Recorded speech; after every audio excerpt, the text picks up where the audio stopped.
നമസ്കാരം. എല്ലാവർക്കും പല ചിന്തകളുണ്ടാവും. പക്ഷേ ഇവിടെ ഇങ്ങനെ ഇരുന്നാലേ അതിൻ്റെ ഒരു രസമുള്ളൂ. പ്രകൃതി എന്താണെന്നും പ്രകൃതിയെ എന്താ പറയുക താലോലിച്ച് എങ്ങനെ വളർത്താമെന്നും ഇവിടെ വരുമ്പോൾ തന്നെ നമുക്ക് അത് കിട്ടും. കുറേ ഷർട്ടും പാൻറ്റും കോട്ടും സൂട്ടും ഒക്കെ ഇട്ട് വന്നിട്ട് കാര്യമില്ല. എൻ്റെ ചെരുപ്പ് എടുക്കണം. ചെരുപ്പ് ഞാനിവിടെ വന്ന് ഇന്നലെ കണ്ട് ഉപേക്ഷിച്ചിട്ടുള്ളതാണ്. പ്രകൃതി നടക്കുമ്പോൾ കിട്ടുന്നൊരു കുളിരും കാര്യങ്ങളും എന്താ പറയുക, മണ്ഡലമാസത്തിൽ മാലിട്ടാൽ മനസ്സിന് കിട്ടുന്നൊരു അനുഭൂതി പോലെ തന്നെ ഞങ്ങൾക്ക് വർഷത്തിലൊരിക്കൽ മണ്ഡലമാസത്തിൽ ഇങ്ങനെ മാലിടുമ്പോൾ കിട്ടാറുണ്ട് ഈ അനുഭൂതി. കാരണം വെളുപ്പിന് എനിക്ക് കുളത്തിൽ പോകണം, കുളിക്കണം, ചെരുപ്പ് ഇടാൻ പാടില്ല. അപ്പോൾ ഇങ്ങനെ നടക്കുമ്പോൾ കിട്ടുന്ന ഒരു അനുഭൂതി ഉണ്ടല്ലോ. പിന്നെ എരുമേലി ഒഴുകി നടക്കുമ്പോൾ കിട്ടുന്ന അതേ ഒരു സുഖം തന്നെ. പക്ഷേ പറഞ്ഞറിയിക്കാൻ വയ്യ. അപ്പം നമ്മളെ പ്രകൃതിയെ നശിപ്പിക്കേണ്ട. ഇപ്പം എല്ലാവരും മുറ്റടിക്കാൻ ബുദ്ധിമുട്ട് കൊണ്ടും അല്ലെങ്കിൽ എന്തെങ്കിലും കാരണങ്ങൾ കൊണ്ടും മരങ്ങൾ ഇങ്ങനെ ദിനം പ്രതി മുറിച്ചുകൊണ്ടിരിക്കുക. അതിൽ നിന്നൊക്കെ ഒരു മാറ്റം വന്നോട്ടെ. മരങ്ങൾ അവിടെ നിൽക്കട്ടെ. മരങ്ങൾ പ്രകൃതിക്കുള്ളതാണ്. അപ്പം ചോദിക്കും, ഈ ഉണ്ടാക്കിയൊക്കെ മരങ്ങൾ തന്നെയല്ലേ എന്ന്. ആണ്.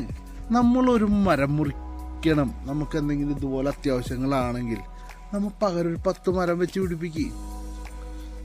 10 മരം വെച്ച് പിടിപ്പിച്ചിട്ട് ഒരു മരത്തെ നശിപ്പിക്കുകയല്ല. അത് നമുക്ക് എന്താ പറയുക, നമുക്കൊരു എന്തായാലും സത്യത്തിൽ പ്രകൃതി വെയിൽ, ഞാൻ ഇത്രയും നേരം വെയിലത്ത് ഇടുന്നിരുന്നാണ് കേട്ടോ.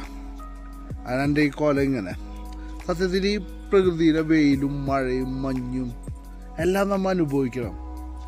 നമ്മൾ കൃത്രിമമായി ഉണ്ടാക്കിയ കുറേ ഫാൻ്റെ കാറ്റും AC-യുടെ തണുപ്പും കറണ്ട് ബില്ല് KCBക്ക് കെട്ടിയും അതിൻ്റെ ആവശ്യമില്ല എന്ന് സത്യം പറഞ്ഞാൽ എനിക്ക് തോന്നുന്നു. നമ്മൾ പ്രകൃതിയെ സ്നേഹിക്കുകയാണെങ്കിൽ നമ്മളെ വീടിന് ചുറ്റും കുറച്ച് മരങ്ങളൊക്കെ വെച്ച് പിടിപ്പിക്കുകയാണെങ്കിൽ ഫാൻ AC ഒന്നും ആവശ്യമില്ല. അപ്പോൾ ചോദിക്കും, നിൻ്റെ വീട് എങ്ങനെ? എൻ്റെ വീട് എന്താണെന്ന് നിങ്ങൾ വന്നു നോക്കിയാലേ പറയാൻ പറ്റുള്ളൂ. അത്യാവശ്യം മരങ്ങളൊക്കെ ഉണ്ട്. പിന്നെ അത്യാവശ്യം മരങ്ങളൊക്കെ വെച്ച് പിടിപ്പിച്ചിട്ടുണ്ട്. അപ്പോൾ പണ്ടുള്ള കാരണന്മാർക്ക് ഒരു രസം ഉണ്ടായിരുന്നു. തെങ്ങ്, അടയ്ക്കാനം, വാഴ ഇങ്ങനെയുള്ളതാണ് വേണ്ടതെന്നുള്ളത്. അപ്പോൾ ചുറ്റുവട്ടത്ത് എന്ത് വന്നാലും വെട്ടി നശിപ്പിക്കും. 6 അടി ചുറ്റളവിൽ തടെടുക്കുക, അല്ല വർഷം വളരുക. അപ്പോൾ തെങ്ങിനെ മാത്രം ഓമനപുത്രനായിട്ട് വളർത്തുക, മറ്റു മരങ്ങളൊക്കെ നശിപ്പിക്കുക, അങ്ങനെയുള്ള അസുഖങ്ങളൊക്കെ ഉണ്ടായിരുന്നു. അപ്പോൾ ഇപ്പം ഞാനായിട്ട് അങ്ങനത്തെ പരിപാടിക്ക് നിൽക്കില്ല. എന്ത് മരം മുളച്ചു വന്നു അതവിടെ